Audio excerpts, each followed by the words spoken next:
الحمد لله رب العالمين والعاقبة للمتقين. الصلاة والسلام على اشرف الانبیاء والمرسلین. اما بعد، برادران اهل اسلام، موضوع ما و شما درباره اینیه که از عبادت هایی که بعد از ایمان الله به خدا آوردن، ایمان به الله آوردن، این نماز بود. همون موضوع را اندکی هم باشد دنباله کرده با کمک پروردگار مهربان و با هدایت بندگان آغاز میکنیم صحبت. با یک توجه خاص گوش کنید، انشاءالله بهره‌مند میشوید. شما برادران عزیز اگر تفکر وقت یفته یک بار قرآن نظر کنید، الله متعال در بسیاری جای قرآن دارد توجه به بندگان موحد، با اون کسانی که ایمان به آخرت دارند، یعنی به روز قیامت و به قرآن و به پیامبر و به الله ایمان دارند. با اونها میگه که چیکار کنید؟ عبادت برپا کنید. در سوره وزاریات الله متعال به بندگان خودش و چه از جن چه از انسان میفرماید: استعیذ بالله و ما خلقت الجن والانس الا لیعبدون. من گروه جن ها را و گروه انسان ها را نآفریدم مگر اینکه برای عبادت خودم آفریدم. الله این دنیای پر از منظره هایی که دارد، هر نعمت هایی که دارد، از بعضش استفاده میبریم و از بعضش دور میشویم.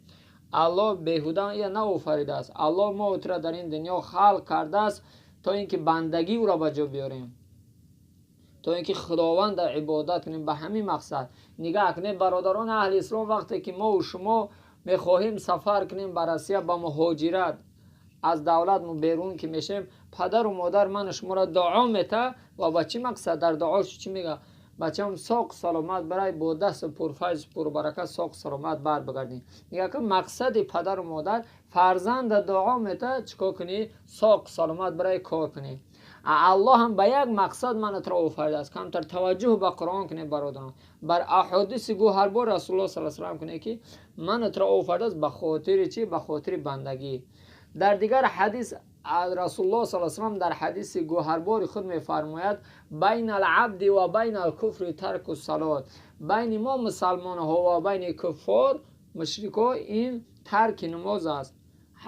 هر کسی که وقتی الحمدلله میگه دعوا میکنه که من مسلمانم، باید چیکار کنه؟ بندگی خدا را بکنه برادران. در هر کجا که باشه بندگی خدا را کنه. اگر یک ذره اگر عقل داشته باشه، چگونه که برای دنیا تو فکر میکنه، چگونه که برای دنیا شب روز میدویم در جایی که یک اویلو که بهترین یک شهری خوبترین یک شهری آباده، به همونجا سفر میریم تو که از مشکلات زندگی رها بیاییم.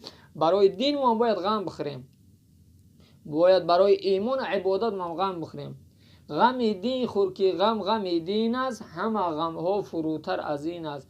غم دنیا مخور که بیهوده است، هیچ کس در این جهان نیاسوده است. برادران، با بیای ما و شما پدرها گذشتگان ما و شما همه مردن برفتن، کارم کردن مردن رفتن، ما هم از عقب اونها سفر میکنیم.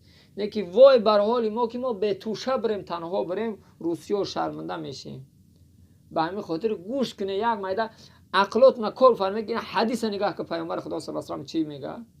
میگه یک انسان اگر چیکار کنه؟ یک انسان به دست خودش قتل 70 نبیان، هر کسی که 70 پیامبر چیکار کنه؟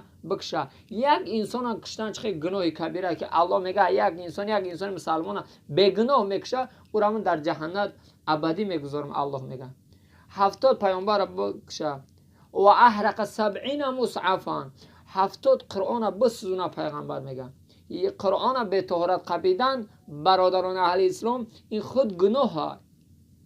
یا قرآن به طهارت نقبی خود گناه ها. چی جایی که 70 قرآن تو میسوزونه، گناه های کبیره. نگاه کن. و زن و معومی 70 مراد، به مادر حلالی خودش 70 بار زنا کنه.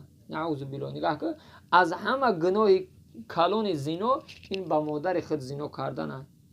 یکی همین انسان با 70 بار به مادرش برسه. و افتز بکرن به طریق زنا به 7 مرات، با همین مرد که همین گناه ها را کرده است، با 70 دختر دیگر دختریشون چیکار کنه؟ بگیره. یعنی به 70 دختر زنا کنه. نگاه که چه گناه های کبیره. همین 4 گناه کبیره که انسان به زبان آوردن اینها مشکل است. 70 پیامبر را بکشه، 70 قرآن را بسونه، 70 بار با مادر خود زنا کنه نعوذ بالله، 70 دختر قطع زنا کنه نعوذ بالله. چه گناه های کبیره، چه آدم به زبان وردن اینا برای خود مشکل میدونه. اقرب الی رحمت الله ممن ترک الصلاه. پیامبر میگه همین انسانی که حق گناههای سخت کرده است، همین گناههای وزمین کرده است، همین را الله اگر در دوزخ هم بدوزه، که همین انسان به مشامش رحمت الله میرسه از اون انسانی که ترک نماز میکنه. همین انسان به رحمت خدا قریبتره ای انسان بی نمازه. به همین خاطر برادران بیدار شه، هشتونه در سرت بگیره. به امید او دوره کردن دیگر چیزا نشه که ما دوجا چکا میکنن این صدقه نیم کلا بعد مردن مو میکنن. نماز الله قسم به خدا بخونه که اون قبر جایی هست که نه تقه نه پدر نه مادر هیچ که نمیدره، فقط عمل صالحت میدره. به این خاطر برادران کوشش کنه که بندگی خدا را کنه، در هر کجا که باشه نماز ترک نکنه. نگاه که پیغمبر خدا صلی الله علیه و سلم آخرای حیات و ازمین بود، پاهای مبارک دیگه ورم کردگی بود. حضرت علی یک طرف، حضرت عبدالله ابن عباس یک طرف، پیامبر را هوج میکردن به مسجد میبردن.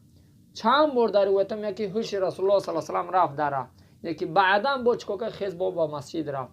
کسل وزمین بود. حالی ما و شما الحمدلله سازیم، تن و صحت عبادت الله نمیکنیم. چخیلی که در 9 می پرد میگذارن، دخترها و ملیسا و همه پای در پای پرد میگذارن. فردا روز قیامت هم الله همیتا مردم پرد میگذارن. ای همه آخر این خوگ بعدا به درگاه پروردگار شکایت میکنن، یا الله میگه چه خمونه مخلوقی پس آفریدی. میگه سنی خوگ چگونه مخلوقی پس آفریدم؟ میگه آخی نگاه که من خوگ گردی. الله طرف خوب میگردن، میگه ای خوب ناشکری نکن، تو بگرد نگاه که که آیت دا مخلوقی پس دارم. میگردن نگاه مینه که یک گروه انسان ها هموقع چهره های بینمود دارن که خوب در توجه میگرده، میگه که یا الله یا چی کسان؟ میگه هو تراک الصلات، همونها تاریکان نماز هستن، همونها کسایی هستن که در دنیا چیکار کردن؟ بندگی الله نکردن، نماز خدا را نخوندن. بعدا میگه خوب میگردم، میگه خدای مهربان من شکر میکنم که من خوب گردوندی و آدم بی نماز نگردوندی. به این خاطر در هر کجا که باشه برادران چیکار کنه؟ نماز الله که عبادت بگردن تو فرض گردونیده است او را برپا بداری، هیچ چیز وقتونه نگیره. عبادت الله کنه که روز حضرت عزرائیل به زیارت تو میاد دیگه فایده تو نداره. به این خاطر در هر کجا که باشه عبادت الله کنه، برکت دنیا و آخرت موفق.